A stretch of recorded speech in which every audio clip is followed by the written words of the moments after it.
Nice cow, huh? Nice cow. Safe cow. You're a cowboy. I'd like to welcome our guest star, baby James, my nephew, aka the animal whisperer. Oh, James, that was sweet. That was sweet. Are you a cowboy? Yeah! Uh-oh. You're so strong. Good job, James. Yeah! So as you can see here, we're about to extend Eeyore's area. Elijah ran hot wire through Hamlet and Hamla's old pen. That was a really good throw too. That worked. So Eeyore's pen is going to be a lot bigger, which is perfect because he's a biggin. Go ahead and peep your new area, dude. Woo! You alright? Yeah.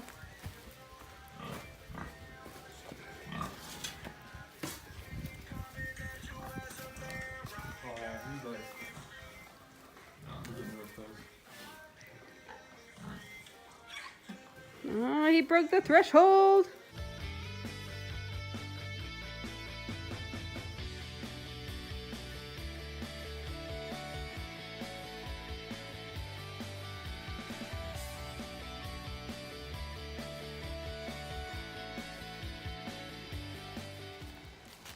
So yesterday, Mr. Eeyore here decided to go on an adventure. He busted through the bottom corner of his pen and ended up running out near the road, and someone came and knocked on the door who'd been passing and asked if we had a free-range pork thing going on. With their help, we ended up getting Eeyore back over to his pen, and we got him resituated and fixed the hot wire that we had on this lower portion. And he hasn't tried to get out since. I don't know what got into you, dude. You're acting crazy. You were. Do you just want to stretch your legs? Pigs are gross. It's pretty interesting because folks in the Muslim community don't eat pigs just because of how they sort of live in filth. But if you love pigs and you're willing to look past that, they're pretty delicious once you clean them up. You're peeing on your brother's face. Yeah. You're peeing right on his face, and I feel like you don't even care. So Hamlet's starting to get a lot bigger, which means we can start thinking about when we want to do the matanza. We need to do it in the winter since it's so much colder, and we can have the meat out all day long while we're cutting it up and cooking it without worrying about it spoiling. And Hamlet here is getting a lot bigger too, which means probably around December we can start putting her and Mr. Eeyore together and see if they can make some babies. Look at little Miss Peepin' Tom. How are you doing? How you doing, sweet girl? So here's our bird flock. As you know, I love showing them off. I love the variety that we have because when they are producing eggs, it's such a crazy collection of various colors and even sizes. So it's getting super cold here, and the birds have pretty much completely stopped laying. And we're trying to find ways to either keep them laying or, you know, worst case scenario, just keep them warm, which kind of sucks because we still need to eat, and we still like not spending money on overpriced dozens or 5 dozen packs of eggs. So we're hoping that we can get them laying again, at least just a little bit to get us breakfast. But like I said, I'm not expecting them to start laying again because it is so stinking cold, and their bodies are more used to the Western Washington weather, which is warmer even now around this time of year. So we're just gonna do what we can to keep them warm and keep them healthy and fed. So this is crazy. Out of nowhere, Loma's Daisy has some udders coming in. Let me see. Let me see. I'm so excited. I swear, that was not there like 2 days ago when I looked.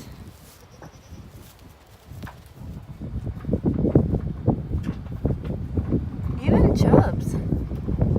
Chubbs, what do you got there, huh? Oh, thanks. I'm just trying to peep.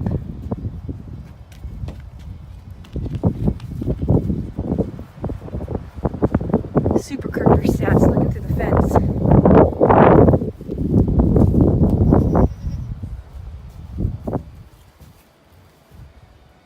Are you working on your babies?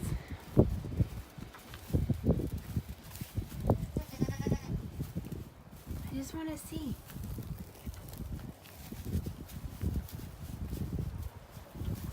This is so exciting, guys. I am so happy right now. After I did that vlog about what to look for with pregnant goats, I was looking at ours and I was a little worried that maybe they were just getting fat. Because William and I came out here and he was kind of squeezing their stomachs a little bit because he's raised boar goats before. He said when they're super far along in their pregnancy, you can actually squeeze their insides and feel little hooves or like little heads. And we were squeezing and we couldn't feel anything, so we just kind of assumed they weren't as far along as we'd suspected, or like I just mentioned, that they were fat. But after coming out today and seeing those big old udders, I'm giddy. This is amazing. I'm so excited.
Everybody, so I just finished up at the gym.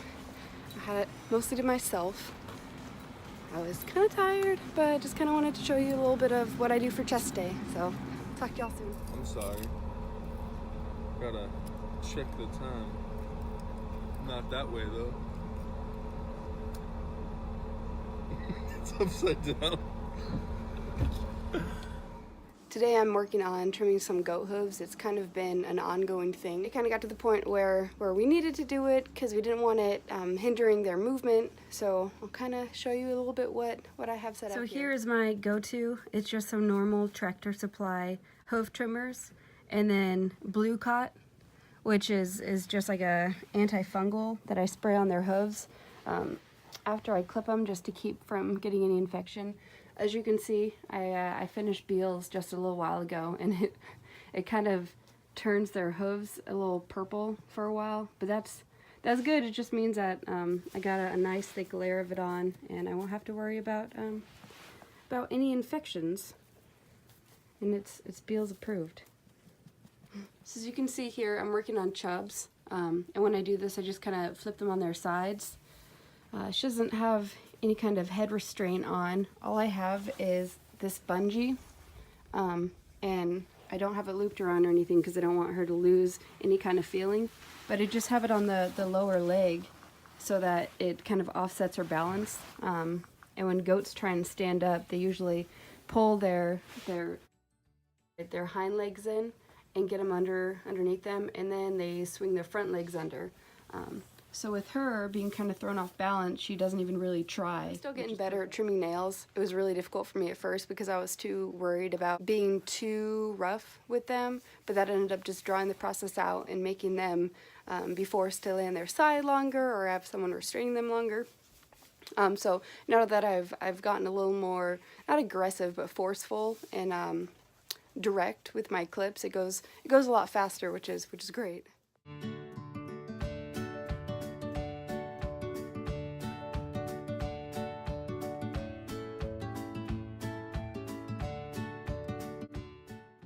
A good alternative I found for some goats that are more willing to allow you to trim their hooves is to let them stand up.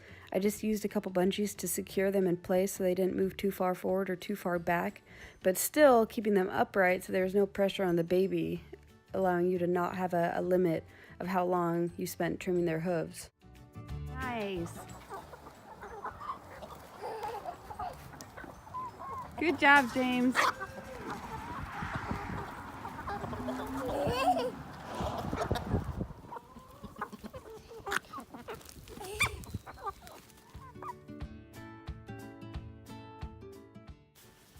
Thank you, James. Can you grab the other egg? Yeah, one more.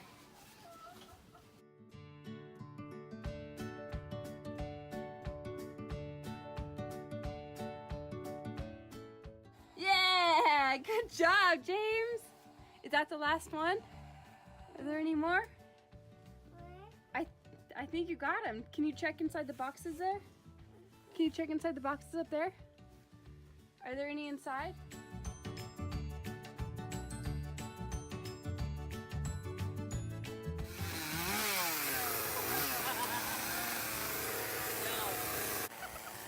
If you guys remember from some of our updates, we had a crazy storm blow through that knocked this big, huge cottonwood tree over in our cow pasture. Luckily, the tree landed on the feeder, which prevented our calves from being squished. But now Elijah and his friend from work are slowly but surely cutting down the tree so that the cows can once again reclaim ownership of their pasture. Well, today it's about 8 in the morning, and we're gonna start feeding. Over here by the pigs, everybody is still super sleepy. Look.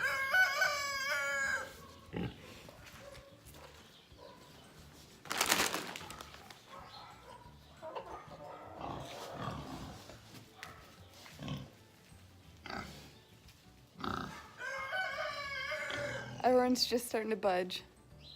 Good morning. Good morning. Are you guys hungry? Are you hungry? Do you want some food? Let's get you going.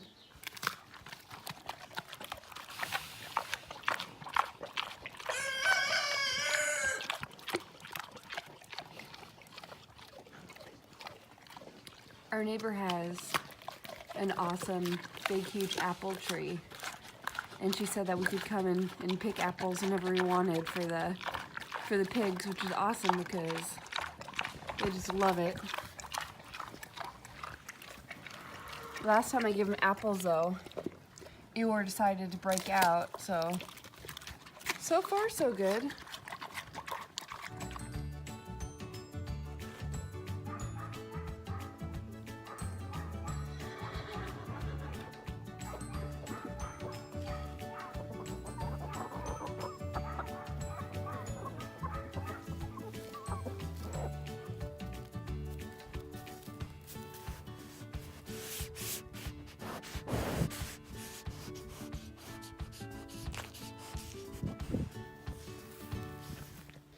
So just like anything else that gets pregnant, I imagine that the body gets kind of sore. So I've started coming out and just rubbing their hips and their shoulders every day and their chest.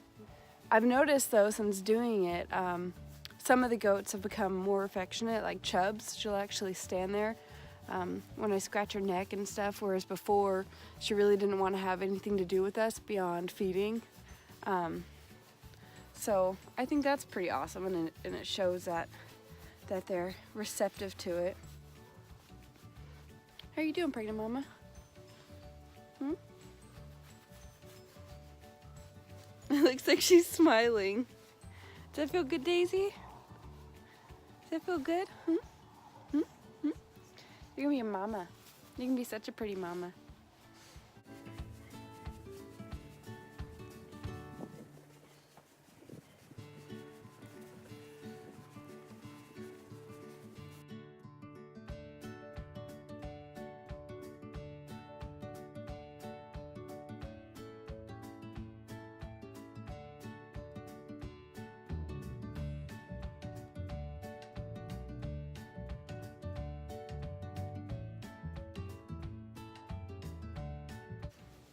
You can kind of feel when you're rubbing them that they have knots and stuff in their hips.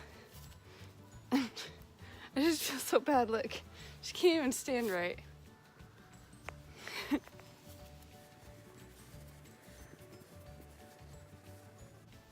So as I'm scratching them, I'm just kind of trying to move my hand over the muscles to see if I can feel anything roll. And I watch her face a lot to see if something feels good. That. So here is Beals. Beals is kind of the one who would always let me pet her. It's the other ones that weren't as big of fans of it. Good morning, Beals. How are you feeling today? Hmm?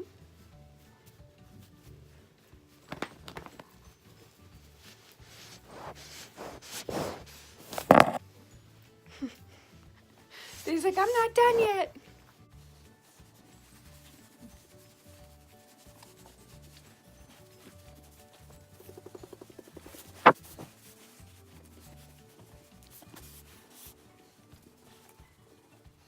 I love it. A lot of the times when I'm scratching Beals, she'll lean her head against me.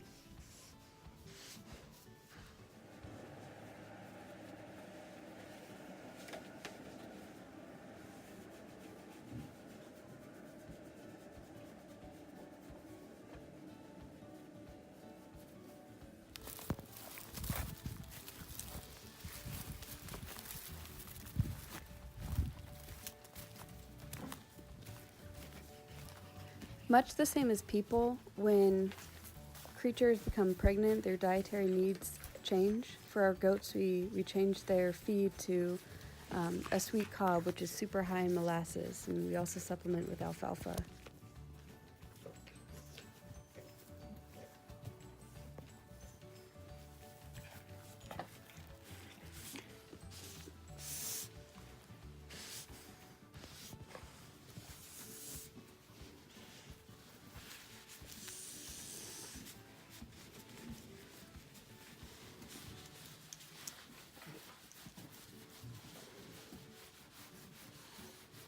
Poor Chubbs is just having the hardest time laying down.